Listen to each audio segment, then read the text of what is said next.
Quelle est votre actualité là? Est-ce que vous êtes en train de préparer un nouvel album pour vos fans? Ouais, l'actualité de Fally, déjà demain je pars au Congo-Brazza, je joue les 14 à Brazzaville, les 15 à Pointe-Noire, et après je serai pour le tirage des poules à Malabo, de la CAN, voilà. Et puis je suis nominé le 6 novembre au MTV Europe Music Award. Je viens de gagner. C'est quand même très très rare pour un Africain. Pour un Africain, donc j'ai demandé à tous les Africains de me voter pour que je gagne au moins cet MTV Europe Music Award. Et puis après, je serai en tournée en Afrique, Abidjan, Tchad, Gabon, il y a plein de dates, donc voilà, c'est à peu près ça. Et mes clips, le DVD collector de mes vidéos sort après-demain. Qu'est-ce que ça vous fait d'être une référence, un exemple, un modèle pour de nombreux jeunes Africains? En tout cas, ça me met un peu de pression quand même, et ça me fait quand même plaisir. Ça me donne envie d'être sérieux et de bosser. Et je dirais à tous les artistes qui veulent devenir professionnels, il faut avoir la niaque, il faut avoir la volonté, puis ça ira. Voilà. David Mobiladjo, est-ce qu'il y a un tronc commun, une relation entre l'écriture musicale et l'écriture que vous avez découverte? Il y a quelque chose en commun? Lorsqu'il fallait procéder à la nomenclature des éléments, j'avais demandé au professeur qui m'avait suivi en conférence à l'INEKI, dans la faculté des sciences, de pouvoir m'aider à nommer les éléments de cette écriture. Et les professeurs m'ont dit, ah, toi tu as un dieu qui t'inspire, allez demander à ton dieu de te révéler les appellations. Et puis après, je me suis référé à la culture Congo. Il y a, on disait chez nous, les Congo, il y a un cantique, pardon, une chanson qu'on chantait dans les temps, mais cette chanson, on joue les tam-tams africains avec des sons. Les sons de Pakundungu. Je peux chanter ça s'il vous plaît? Allez-y. On chantait ça dans tous les villages du Royaume Congo. On disait Ngele, Ngele, Munzila Congo, Ndokote, Lubamba Loame, Lubamba Loame, Vangilanga, Lembo Biame, Lembo Biame, Bakilanga, Ngola Zame, Ngola Zame, Zize, et ce qui veut dire quoi? Evana Zangva, Moneke, Nyoka Moyo, Enyoka Moyo, Ite, Le Mwanandumba. Et moi, Nandumba Kaidi, Waitate. Mais là, vous êtes en train de concurrencer Fally Ipupa, je pense. Je crois que je vais faire la réponse de cette chanson. Et ce qui veut dire quoi? On ne peut plus l'arrêter d'ailleurs. David, ça veut dire quoi? Ça veut dire quoi en gros? Il y a un beat même. Je me suis référé à ces deux onomatopées. Et c'est comme ça que les deux éléments que j'avais découverts sur les murs de briques, j'ai nommé ça Pakundungu et Péléguité. Donc je me suis ressourcé, référé à cette chanson, pardon, je me suis inspiré à cette chanson-là. C'est comme ça que j'ai nommé mes deux éléments, Pakundungu et Péléguité. Vous êtes prêt à récupérer la chanson? Non, en fait, moi, je vais faire la reprise. Donc,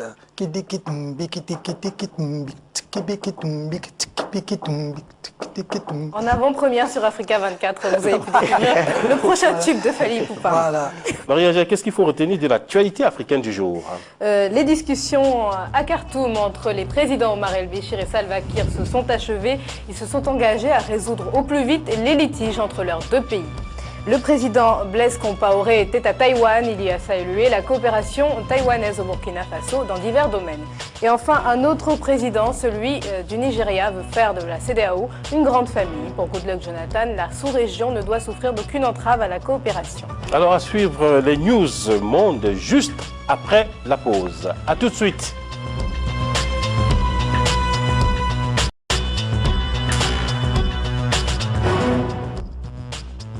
Retour sur le plateau de l'Africa Newsroom pour l'actualité internationale, Marie-Angèle. Même si les résultats définitifs du premier tour de la primaire socialiste française ne sont pas encore connus, 85% d'entre eux ont été validés. François Hollande arrive en tête. L'ALBA, le Conseil politique de l'Alliance bolivarienne pour les peuples de notre Amérique, apporte son soutien à Bachar el-Assad. L'Alliance refuse toute ingérence occidentale en Syrie. Et enfin, les Polonais ont accordé leur confiance à leur Premier ministre libéral Donald Tusk. Il effectuera un deuxième mandat de 4 ans. Alors notre éditorialiste Alfred Chango nous a rejoint une nouvelle fois sur le plateau. Face à lui, notre invité, David Wabeladio, inventeur d'une écriture, le Mandombe, comme vous l'avez vu. Ensemble, nous allons faire le point sur l'actualité internationale, en commençant par l'info du jour.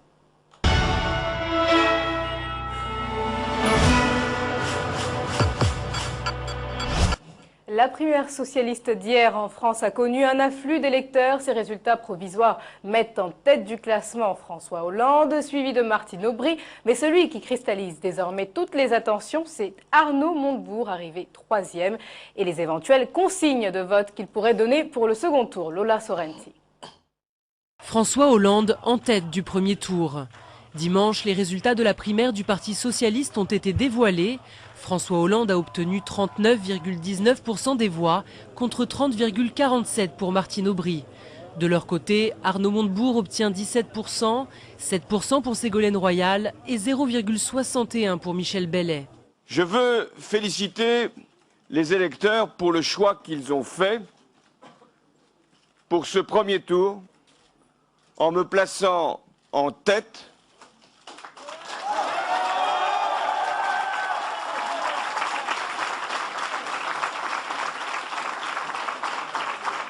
et nettement en tête ce soir. Ce qui me conduit aujourd'hui à appeler au rassemblement le plus large autour de ma candidature. Les résultats laissent envisager un duel serré pour le scrutin du second tour. Mercredi prochain, les deux candidats en lice, Martine Aubry et François Hollande, entameront leur premier duel politique à travers un débat télévisé. Et si je suis là ce soir, c'est que je trouve que c'est d'abord une initiative intéressante du PS d'avoir fait ces primaires et que ces résultats montrent que il y en a deux personnages qui ont des personnalités assez différentes, mais qui finalement pour l'instant ne semblent pas être si loin que ça, et que le choix en final ne va pas forcément être facile à faire. 2,5 millions d'électeurs sont mobilisés pour le second tour de la primaire socialiste, prévue le 16 octobre prochain. Alfred, en quoi est-ce que cette idée des primaires socialistes bouleverse-t-elle les pratiques politiques en France ? D'abord, simplement par le fait que désormais on ne peut plus ne pas en tenir compte dans les scrutins futurs ou dans les échéances futures qui arrivent. C'est-à-dire qu'on ne peut pas faire comme s'il n'y avait pas eu cette primaire socialiste. Ça, c'est une première chose. Deux, ça pousse les appareils justement à pouvoir réfléchir sur le mode de désignation de leurs candidats à toutes les échéances électorales qui arrivent. Est-ce que ces chiffres vous ont surpris? Par exemple, on donnait François Hollande largement en tête dans les sondages. Finalement, ce n'est pas le cas. Ségolène Royal avec ses 6%. Qu'est-ce que ça vous a inspiré? Pour ce qui est de Hollande, c'est de l'attendu. C'était prévisible, tous les sondages depuis un certain moment le mettait en tête de ce scrutin. Mais moi, ma grande déception, c'est Ségolène Royal. Voilà, j'ai une pensée pour elle. J'avais très honnêtement pensé qu'elle franchirait ce cap-là, qu'elle serait la troisième personnalité, mais Arnaud Montebourg a bouleversé justement les sondages et donc il va être l'arbitre maintenant de ce second tour. David Wabeladio, l'idée des primaires nous vient des États-Unis. Est-ce que ça veut dire que la société française est en train de s'américaniser? Bon, je ne sais pas, mais ce que je peux dire que les bonnes choses, on les copie toujours facilement.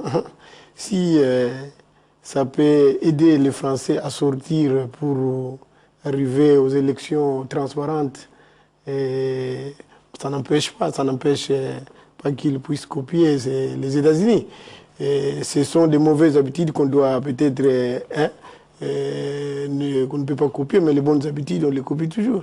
Alfred, comment peut-on expliquer ce que certains qualifient de débâcle pour Ségolène Royal, elle qui était face à Nicolas Sarkozy lors de la dernière élection présidentielle, se retrouve largement derrière dans cette primaire socialiste? Je pense que cette fois-ci, peut-être elle n'a pas eu le nez creux pour savoir effectivement quel type de campagne mener, quel positionnement politique prendre et quel type d'engagement proposer aux Françaises et aux Français. Et donc, au fond, elle a été un peu en retrait, elle a été surtout sur son expérience de l'élection passée, donc sans véritablement avoir cette perspective justement d'avenir, probablement, et puis la situation de crise actuelle nécessitait peut-être un discours différent, un discours neuf, donc elle a été presque trop convenable. À mon goût, c'est ça qui a fait effectivement que ça n'a pas pris auprès de l'opinion. Alors, un petit pronostic pour le duel entre Martine Aubry et François Hollande? Écoute, moi je ne lis pas dans le mar du café. Si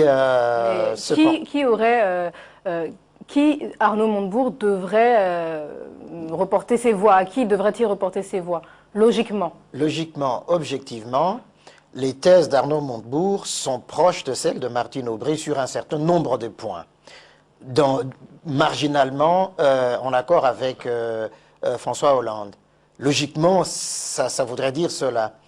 Mais je crois que les électeurs sont assez libres, justement, pour aller, comme on entre finalement dans une démocratie d'opinion, les électeurs sont libres, justement, de leur voix. On ne sait pas ce que ça va donner, en tout cas, ça va être très serré à tous les coups. Après info, la Syrie. Le Venezuela, l'Équateur, le Nicaragua et la Bolivie et Cuba veulent aider la Syrie à sortir de la crise sans intervention occidentale. Pendant ce temps, la répression des autorités syriennes sur la population se poursuit. Sophie Ebrard. L'ALBA assure son soutien au président syrien. Dimanche, le Conseil politique de l'Alliance bolivarienne pour les peuples de notre Amérique, l'ALBA, a rencontré le président Bachar al-Assad. Une réunion au cours de laquelle le ministre des Affaires étrangères vénézuélien a déclaré qu'il fallait à tout prix empêcher l'Occident d'intervenir dans le conflit syrien. Nous n'avons aucun doute sur le fait que les puissances occidentales prennent part aux problèmes internes de la Syrie pour détruire le pays. Il reste entre les mains des Syriens leur patriotisme et leur capacité à empêcher que cela arrive. Principalement visé lors du discours, les États-Unis, vendredi, le Pentagone a appelé Bachar al-Assad à quitter le pouvoir en précisant que son gouvernement poussait le pays sur une voie très dangereuse. Le Venezuela, mais aussi l'Équateur, le Nicaragua, la Bolivie et Cuba proposent de mettre leur expérience politique à disposition de la Syrie. Dans le cadre de l'ALBA, Cuba se sent responsable de faire respecter le droit international et d'exhorter le Conseil de sécurité à respecter son mandat. Nous engageons également l'Assemblée générale des Nations unies et le mouvement des pays non alignés à soutenir le peuple syrien. De son côté, le président syrien avertit qu'il prendra des mesures contre tous les pays qui reconnaîtront le CNS, le Conseil national syrien, organe regroupant la majorité des mouvements opposés au président Bachar al-Assad. Est-ce que cette action des pays, la plupart des pays d'Amérique latine, n'est pas une sorte de caution aussi donnée au pouvoir de Damas de continuer en quelque sorte à réprimer les populations locales? Naturellement, la position de l'ALBA est en contradiction avec justement l'aspiration du peuple syrien qui veut justement sortir des griffes de Bachar al-Assad. Et que donc là, effectivement, on voit aussi que pour ces États-là, l'adversaire, ça n'est pas tellement la Syrie, ce sont les États-Unis. Et donc il y a transposition des problématiques latino-américaines vers le cas syrien. Mais effectivement, c'est une manière de déni, au fond, de coup porté justement à ce printemps arabe qui est en train de bouleverser la géopolitique, la géostratégie de la région du Moyen-Orient. Alors, M. Ouabeladio, les pays de l'ALBA de l'Amérique latine ne veulent pas d'intervention de l'Occident, mais qu'est-ce qu'eux peuvent faire pour aider la population syrienne? Bon, moi je pense que c'est un problème, comme je l'avais dit au départ, c'est un problème d'éducation. Parce que moi je ne peux pas comprendre, dans un pays où nous sommes obligés de vivre ensemble, il y a des gens qui veulent se cramponner au pouvoir pour ils veulent se cramponner au pouvoir inutilement. Et la population doit mourir parce qu'il y a quelqu'un qui veut rester au pouvoir. C'est vraiment pour moi inacceptable. Mais qui peut aider cette population? Pour moi, c'est l'ONU qui doit jouer son rôle. ce que l'ONU va décider, c'est ce que le monde doit suivre. Justement, il le dit David Wabena-Diop, c'est l'ONU qui doit jouer ce rôle. En fait, comment se fait-il que, ici, présentement, là, l'ONU ne puisse pas intervenir? Qu'est-ce qui est plus compliqué en Syrie que ça ne l'était en Égypte ou en Tunisie ou même en Côte d'Ivoire? Ce qu'il faut bien comprendre, c'est que les Nations Unies, ce sont les États membres, dont la Syrie fait partie, dont ceux de l'Alba font partie, etc. Et que toutes les décisions sont prises au Conseil de sécurité, donc permanent, mais avec les 10 non permanents, donc ça fait 15 membres. Si il y a unanimité entre ces 15 membres, alors une résolution peut être prise pour justement amener le président syrien à respecter les droits de l'homme, à respecter la volonté de son peuple. Or, il y a deux États membres et deux pays qui sont au Conseil de sécurité permanent, la Russie et la Chine, oui, qui menacent justement de leur veto pour empêcher toute intervention onusienne dans les affaires syriennes. Et bien voilà ce qui bloque. Autre après info, la Pologne. La coalition de Donald Tusk aura la majorité au Parlement suite aux élections législatives d'hier. Pour la première fois depuis la naissance de la Troisième République polonaise, le Premier ministre sortant et son parti, la plateforme civique, sont reconduits. Nadège Abderrazak. En Pologne, les libéraux au pouvoir remportent les législatives. Le grand vainqueur n'est autre que le parti Plateforme Civique, parti du Premier ministre Donald Tusk, déjà majoritaire au Parlement. D'après les résultats provisoires de la commission électorale, le Parti libéral remporte les élections avec 39,6% des voix. Je sais que les 4 prochaines années seront un défi encore plus grand. Nous aurons besoin de travailler ces 4 ans à doubler nos efforts et nous aurons besoin d'agir plus rapidement. Tout simplement parce que les Polonais ont droit à une qualité de vie encore plus élevée. Le parti conservateur d'opposition Droit et Justice de Jarosław Kaczyński est derrière avec 30,1% des voix. Un résultat qui n'entame pas la conviction du leader du Parti démocrate. Nous ne connaissons pas encore les résultats définitifs, mais ce qui est sûr, c'est que nous maintenons notre position. Nous sommes convaincus que la Pologne a besoin de changements significatifs. Les résultats définitifs seront publiés mardi par la commission électorale. Enfin, en attendant les résultats définitifs, là, le gouvernement libéral de Donald Tusk a les mains pour continuer à peaufiner l'intégration européenne de la Pologne. Absolument. D'abord, il faut rappeler que Donald Tusk vient aussi des États-Unis, donc voilà, et que là, c'est une bonne chose pour la Pologne parce que Jarosław Kaczyński a essayé, par exemple, dans le passé, d'instrumentaliser la mort de son frère pour pouvoir justement se présenter à l'élection précédente où Donald Tusk a gagné. Et que donc, effectivement, il a des positions quand même assez rétrogrades par rapport à la place de la Pologne. C'est quand même un grand pays, un grand État qui mériterait effectivement de se retrouver dans l'Union européenne. Je crois que Donald Tusk, là, il a les mains, les cartes blanches pour aller... se faire élire, est-ce que cela veut dire qu'il a mieux travaillé que les gouvernements précédents? Parce que depuis 22 ans, on n'avait pas vu ça. Exactement, c'est-à-dire que au fond... dans cet environnement de crise, Donald Tusk a su faire de la Pologne un pôle de stabilité économique. En tout cas, il a stabilisé tous les indicateurs macroéconomiques, microéconomiques, et que donc la Pologne n'a pas subi les contre-coups, par exemple, de la crise de 2008, la crise actuelle de la dette. Et donc, effectivement, les Polonais lui ont fait confiance et donc, voilà, lui ont renouvelé cette confiance. Mais la Pologne attend d'ailleurs une croissance de 4% pour cette année 2011, qui devrait donc l'aider à continuer ces réformes économiques. Mais absolument, il n'a pas d'autre choix en fait. Hein. Mais c'est aussi un grand défi pour lui, hein, parce qu'après, dans 4 ans, les Polonais vont lui demander des comptes aussi. Mais on espère pour lui qu'il réussira à le faire entrer déjà à l'Union européenne et puis qu'il continuera à maîtriser les données économiques, macroéconomiques pour le bien-être des Polonais. Le zoom avec la Palestine. Le président de l'autorité palestinienne Mahmoud Abbas en tournée latino-américaine pour promouvoir sa demande de reconnaissance de l'État palestinien à l'ONU. Nous allons demander la paix avec Israël et avec elle la reconnaissance des 57 États islamiques et des 22 pays arabes, comme cela a été dit dans le plan de paix initié lors du sommet de Beyrouth de 2002. Cette initiative proposait le retrait d'Israël des territoires arabes et la création de l'État indépendant de Palestine. En contrepartie, les 57 nations islamiques sont prêtes à reconnaître l'État d'Israël. David Wabeladjo, est-ce que vous pensez sincèrement que la Palestine a les chances d'être reconnue comme État? Mais il faudra... Moi, je pense que c'est un problème qui doit résoudre cette situation. Parce que ça date de longtemps, cette affaire-là de la Palestine et de l'Israël. Donc, c'est un peuple qui doit nécessairement avoir un pays. Et je ne pense pas que Dieu a créé ce peuple sans pourtant les doter d'un pays. Où est parti ce pays-là? Et s'il y a 56 pays qui ont déjà... Moi, je pense que c'est la voix de la majorité qui prime. Hein. Alfred, pourquoi Mahmoud Abbas se met aujourd'hui à parler d'Israël?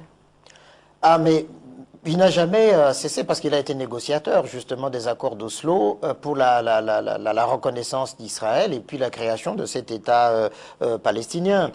Et au fond, il doit continuer justement cette campagne qu'il a menée aux Nations Unies. Il doit convaincre le plus de pays possible à travers le monde, parce qu'il faut réparer cette injustice-là. Depuis 1947, 48, la résolution 181, 242 en 1967 reconnaissait ce principe de deux États, un État palestinien, un État israélien. Il n'y a pas de raison effectivement qu'aujourd'hui on en soit encore là à voir les Palestiniens quémander de la communauté internationale la reconnaissance de cet État-là. Mais le fonctionnement même de l'ONU, où justement il y a ce fameux veto de l'un des membres permanents du Conseil de sécurité, est-ce que ce n'est pas un frein à ce genre de demande? Mais tout à fait, mais on a remarqué aussi qu'à l'UNESCO, par exemple, il y a eu unanimité de tous les États pour reconnaître l'État de la Palestine. Et d'ailleurs, la réponse des Russes et des Chinois aux États-Unis dans l'affaire syrienne, leur réponse tient compte justement de cette menace de veto américain sur la question palestinienne.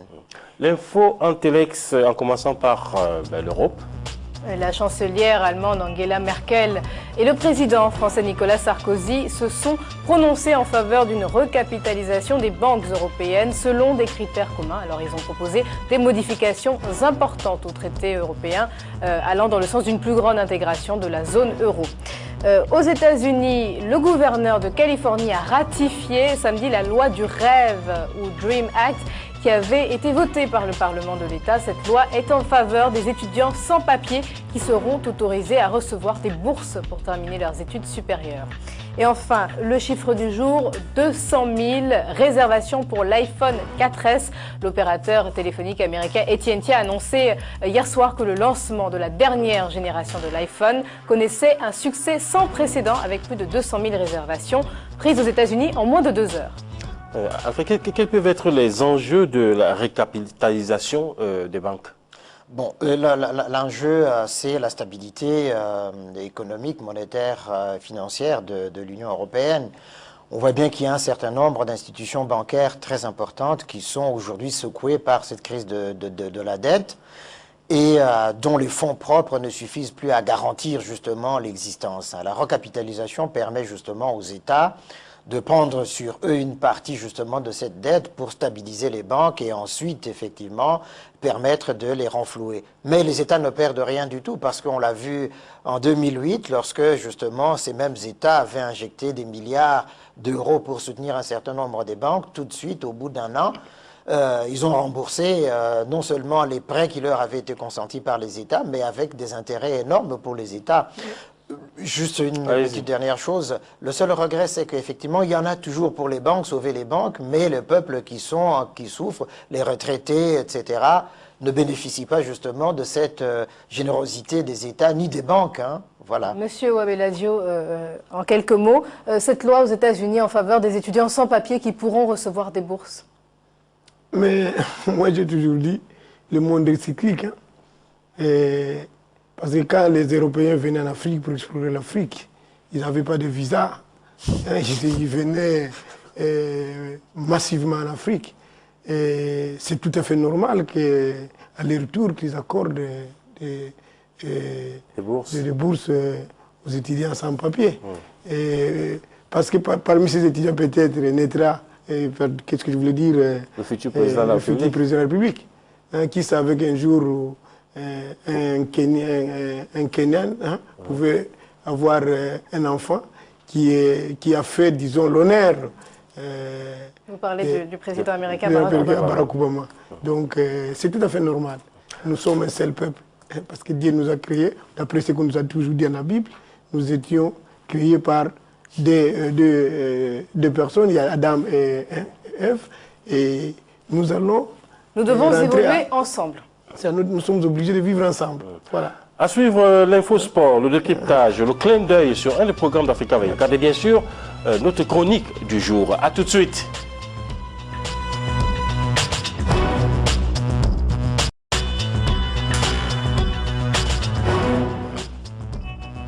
Retour sur le plateau de l'Africa Newsroom. Dans un instant, l'infosport, le décryptage, le clin d'œil sur un des programmes phares d'Africa 24 et bien sûr le reste, Marie-Angèle.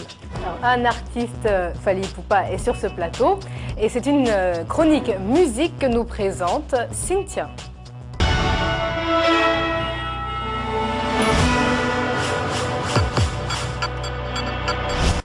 Alors Cynthia, vous allez nous parler, bienvenue d'abord sur ce plateau, et vous allez nous parler de 3 sensations féminines musicales de cette année. Qui sont-elles? Oui, il s'agit d'Ina Modja, Imani et Irma Pani, 3 prénoms qui se ressemblent, 3 chanteuses talentueuses, admirables, connues et reconnues par la profession. Commencerons par la plus jeune d'entre elles, Irma Pani, une chanteuse d'ailleurs que Jean-Célestin admire beaucoup. Et pourquoi? Parce qu'elle vient de Douala et je sais que vous admirez beaucoup sa musique. Du haut de ses 22 ans, la jeune fille de Douala a déjà conquis l'Europe. De par son talent, car Irma c'est juste une artiste, une musicienne à l'état pur. La jeune Camerounaise sait jouer du piano, de la batterie, de la guitare. C'est en fait une petite Tracy Chapman. Son album Letter to the Lord révèle un univers intimiste, des mélodies sensuelles et des refrains efficaces qui se baladent sur sa guitare et sa voix, une inspiration qui lui vient d'Afrique. Vous allez nous parler après Irma, vous allez nous parler maintenant d'une autre étoile, des Comores. Et quelle étoile? Pour résumer le talent d'Imani, c'est tout d'abord sa voix grave et qui est reconnaissable parmi des milliers. On entend, on sait que c'est elle qui chante. C'est une voix tendre aussi car à travers son album Shape of the Broken Heart, elle nous raconte sa vie, son parcours, son périple des États-Unis. Imani qui signifie foi en Swahili nous explique comment elle est arrivée à vivre de sa passion, la musique.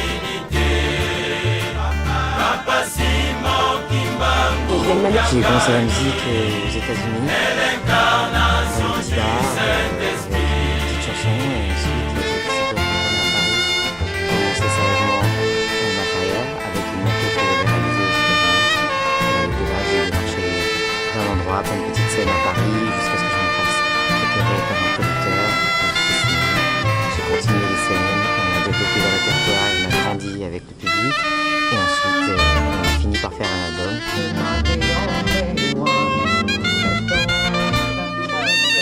Si elle est à la rencontre d'une autre pépite qui nous vient du Mali. Si on a bien une qui n'arrête plus, c'est bien elle, Ina Modja. Après avoir fait un carton total avec son nouveau single French Cancan, qui est entre parenthèses l'hymne national du service production de Africa 24, elle nous sort le 31 octobre prochain son album Love Revolution, un titre en anglais comme la plupart de ses chansons. Une maîtrise de la langue de Shakespeare qui s'est naturellement imposée chez la jeune malienne. Au Ghana, et où ma première langue c'était l'anglais. Donc quand j'ai commencé à parler, la première langue que je parlais c'était anglais. Et je crois que la langue des émotions c'est aussi la langue de l'enfance. Et comme c'est la première langue que je parlais, et c'est moi qui revient spontanément quand je suis énervée ou quand je crois que c'est lié beaucoup à l'émotionnel. Ina Modja qui est aussi mannequin car elle est l'égérie célèbre marque de cosmétiques pour les tous les rois de la terre y séjourneront pour prendre les des sur le système de l'enfance. Vous partagez? Ouais, c'est des chansons qui sont toujours toujours mixer l'anglais, Donc comme elle, quand vous vous énervez, voilà, automatiquement le lingala c'est la plus belle langue. Et est-ce que vous connaissiez ces artistes que vient de nous présenter? Ouais, pas personnellement, mais j'ai déjà vu ces artistes à la télé.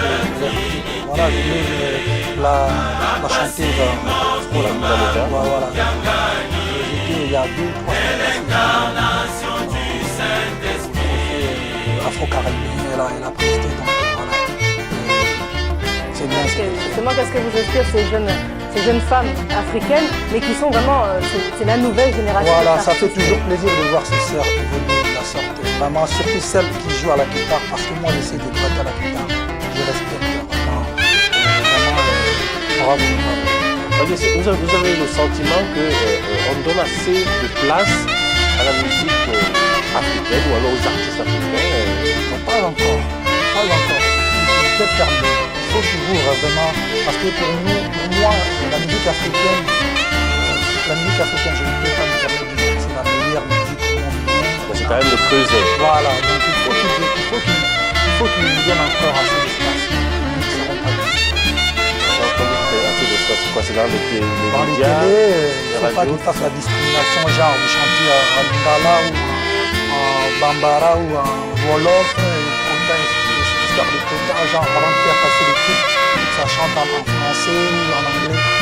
Michael Jackson chantait toujours en anglais, mais nous au Congo on dansait ses chansons, on faisait passer ses clips. Donc voilà, pour moi il faut qu'ils arrêtent, il faut voilà. Il faut qu'ils s'ouvrent au reste du monde, à l'Afrique en particulier. Voilà, parce qu'en Afrique, il n'y a pas cette espèce de quota pour les artistes européens, américains.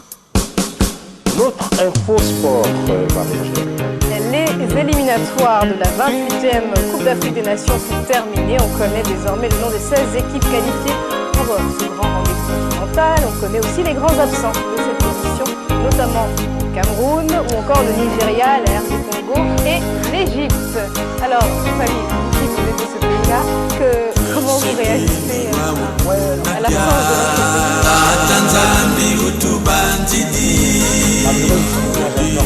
J'ai été notamment voilà, j'ai représenté le Congo.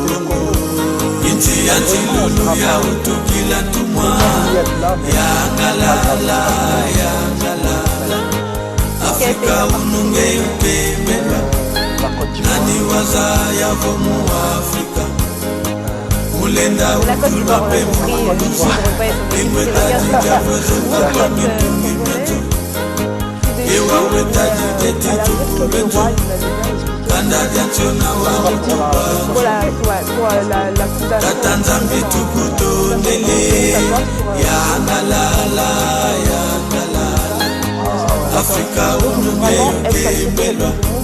Là, on pardonne.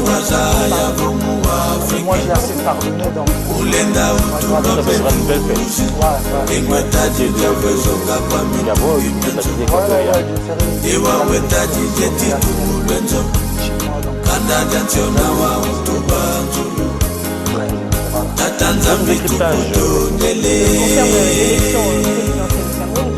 hier et retour sur les propos du président Delekam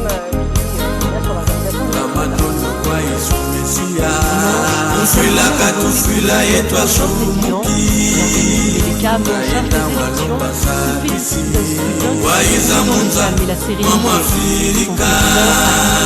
lui-même l'organisation en se rendant directement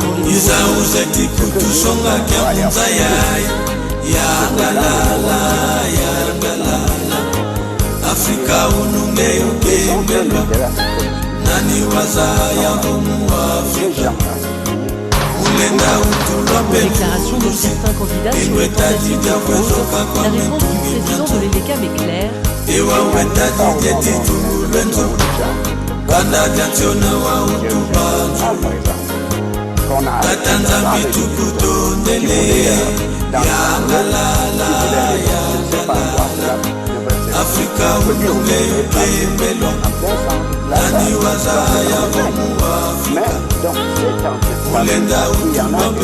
L'EDECAM a beaucoup parlé de lui, notamment sur sa capacité à organiser les élections.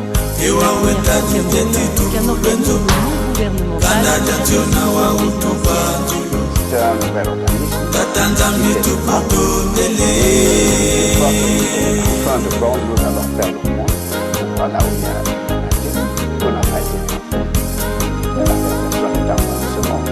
L'essentiel étant notre volonté d'organiser les structures dans la L'organisme a maintenant 2 semaines pour déployer la totalité des scrutins et dévoiler les résultats.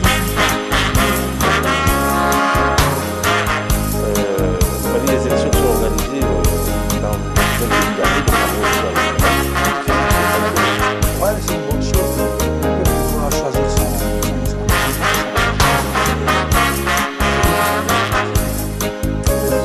Mohamed Adjo, vous avez suivi un peu J'ai été suivi. Moi, personnellement, j'ai toujours dit les résultats africains, ils vont faire très très attention. Pour éviter d'abord la barbarie. Le contestant les élections, qui va rendre ce qui s'est passé. Yangalala, yangalala, Afrika unungeyo temelo, nani wazaya vomu Afrika, ulenga utuma pemuluzi, imwetaji jafwezo kapa mintunge myanzo, iwa wetaji jeti mwenzo, kada jancho na wa utuba. demain l'interview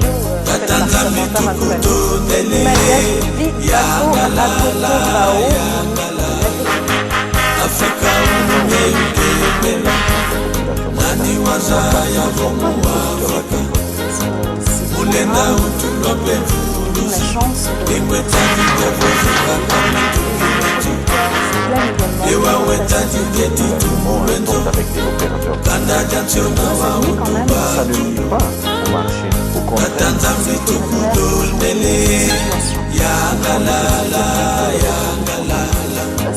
Africa ensemble contre la corruption. Il faut que tous les Malgaches. L'idée de l'Afrique notre semaine spéciale